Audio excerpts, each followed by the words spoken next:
We're holding in the Maimer Vayishlach Yehoshua, and it's Ois Hey towards the end of the Maimer, end of the Ois. Describing the difference between Moshe Rabbeinu's instruction he gave himself to the Yidden, and that Yeshua which was commanded by Hashem. The land of Eretz Yisrael depicts the avodah of the midas of the person, and the avodah of going to Yericho, that avodah is the machshava de bramaisa.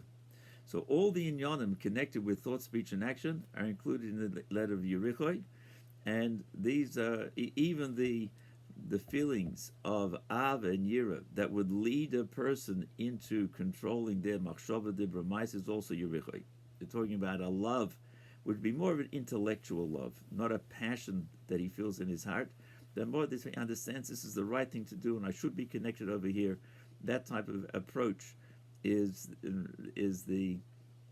what leads to him working with his machshava d'ivra ma'aseh. A person would think, yes, Hashem gives me my life. I'm a ben Adam. I'm a son of Hashem. Avram, Yitzchak, and Yaakov. Hashem's b'ni b'chayir Yisrael. My neshama comes down into the guf, and it's out of its natural habitat of spirituality. And so I need to, the proper thing is I want to be drawn towards connecting to Hashem. So that inner feeling, it leads to then, in everything a person does, speaks, and thinks about, is connected to, is Hashem. So even that level, it's a more external level of love. So you might think that that's got to do with the midos. He says it's not really. It's all the yerichoi because it's the av and yira that leads to action. Not ava as an avodah on its own, a passionate love for Hashem. And these levels are called the levushei nefesh, the garments of the nefesh. Why are they called garments? The same as garments, you're able to exchange. Clothing you can take on, put off. You're not limited to certain types of levushim to wear. You can dress up as anything, as actors on stages do. The people can dress up in different ways. There's a story with the Reb Marash. He had a chassid who was a businessman, and he came to him every year. He would wear a shorter jacket when he went to in business, and then when he came to the Rebbe in Lubavitch, he would put on a kapata, a longer coat to wear, the regular standard kapata surtuk. Now, but when he was in business, he'd wear a shorter coat that would match more the business world. And after a while, the chassid thought to himself, why am I faking it? Here, when I come to the Rebbe, I put on a long Hasidic garment. When I'm out in business, I wear the business dress, so to speak. He says, I should be the same. So then the next time he came to the Rebbe, he wore the short business dress. And the Rebbe said to him, why are you dressed like this? What's happened to the satuk? He says, I didn't want to be a fake. I said, really, I'm a businessman. And so and when I come to you, I just put on the satuk, but that's not who I am all the time. The Rebbe said, I looked at you different. I looked at you that really, when you came to me, that's who you are. The chassid, dedicated to serving Hashem, and that's why you wore the satuk. When you went into the world, so there you had to match the worldliness, so you put on a shorter jacket. But the real you was the longer satuk.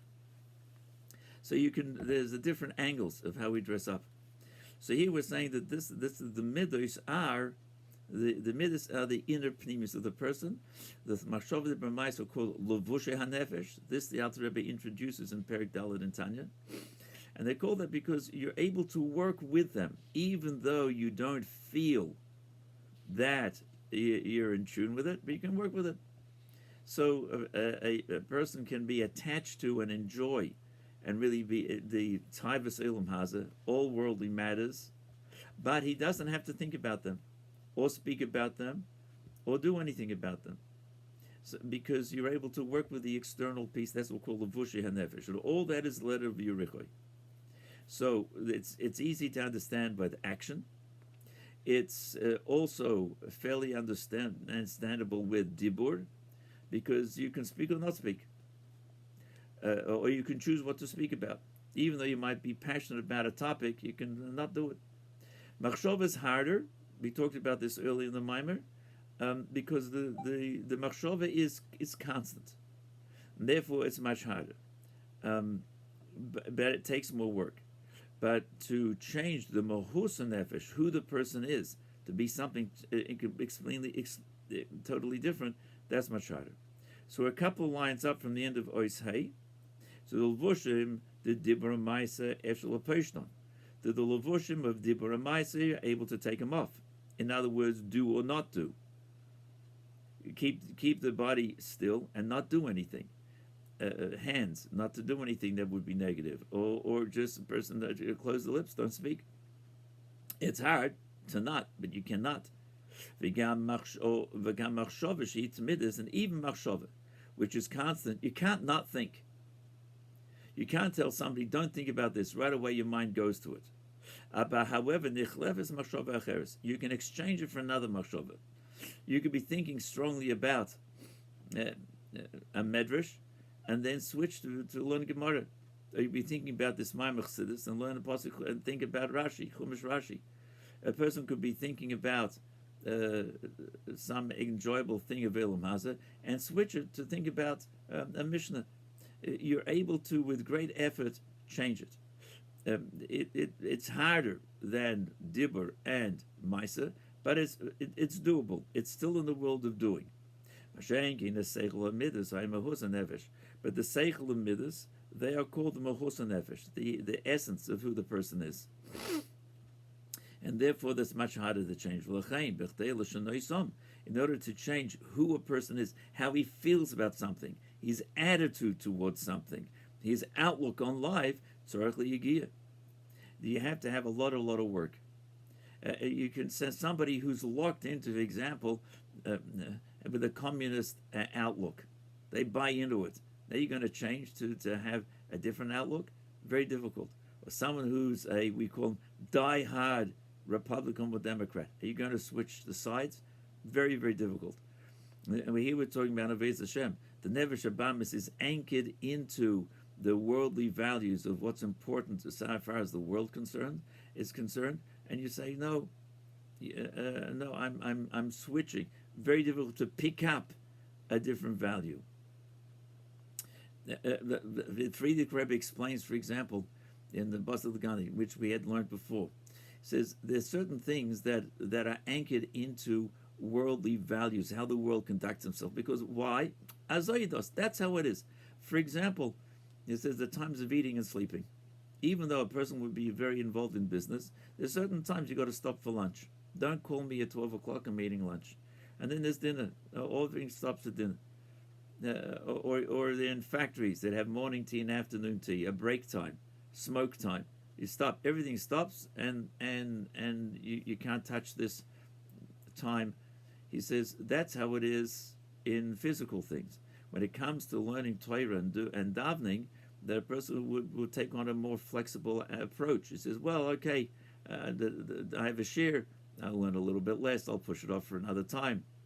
He says we got to switch that attitude that there is in worldly matters and switch it into, channel it up, lift it up, bring it into the world of Torah mitzvahs. It's time for davening, going to shul. That is everything else has to work around those times. Have a share, everything else has to work around that in, because that has to be steadfast and anchored in without change. To have that attitude takes a lot of work, and even more so to have feelings that I don't to enjoy learning Torah more than a geschmack, a piece of food. It's a lot of work. In order to change that, you really need a special koyach that you have for help from above, from Hashem. It's really, to a large extent, it's beyond what a person is able to accomplish within himself. The Alter Rebbe explains in Tanya that you got to do as much as you can. We've got to work with the midas, reflect on how the transiency that there is in Gashmis. Gashmis comes and goes. Things live, they die. The physical pleasures change. You see that throughout the whole existence of Elam Hazeh, where every day there's a new model clothing, a new model car, new model telephone, new model house. Everything is constantly changing, and because there's no satisfaction just with the old stuff, it's transient. And so you reflecting on this is on what is permanent, Torah mitzvahs. We were doing the same Torah mitzvahs for 3,300 years. The Torah is connected to Hashem, who's unchanging. Yidden are unchanging throughout all of the history of the world. Rabbi Yankiv Enben writes that greater than the Kriyas Yamsuf, the miracles of Kriyas Yamsuf, is that the Yidden have existed through all the empires that have stood up against them. The empires have disappeared, and we're still doing the same thing attached to Hashem Torah mitzvahs. Yidden have this special koyach, which is higher than the natural order. And so in order to change the feelings of who we are, we need this koyach coming from above. There's a certain amount we can do ourselves. But and so you got to reflect on all of these things that Hashem is unchanging to help change the inner outlook, value system of the person. But to actually affect the change, you need a koyach mulmaila. And this is where Moshe Rabbeinu came in. The ability to have this inner change could only come from a neshama of Atzilus, a neshama like Moshe Rabbeinu that lived with this and felt this kedusha in such a way that he wanted to lift up every yid as well. Masha Ein Kain, the Doer that was going into Eretz Yisrael, the Doer of Yeshua, that was, and they were focused on elevating the land. Elevating the land is you had to have, what's that? Working with the koyach of the person themselves. That's mainly the Aveda Machshav de B'maisa. In Ois Vav, we're going to learn a very, very interesting thing about the Levushe HaNefesh. So, till now, we explained that's the lower level. The level of the deeper level the person is Seichel Midas. The lower level, the level Yerichoi, in the Vedas Hashem Machshav de B'maisa, it's a lower inyan. Here we're going to see that there's a huge milah, a plus that there is, and a wondrous thing about the Machshav de B'maisa that the Etzem HaNefesh does not have. And this the Rebbe begins explaining in Tanya Perek Dalet. And what is it? That in general terms, you have a neshama that's in Gan Eden. Now, one neshama, two neshamas, 1,000 neshamas, millions of neshamas that you have in Gan Eden. Each one is different. How are they different? Because they have their own unique aspect of serving Hashem. And at the same time, it's a limited entity. It's a created neshama. It's one neshama. So, being one created entity, even though it's spiritual, and so in our world, spiritual means really doesn't have any limit. But as far as being a created entity, it does. And so there's a certain amount of understanding and a certain amount of feeling that one neshama can have, because it's a it's one thing.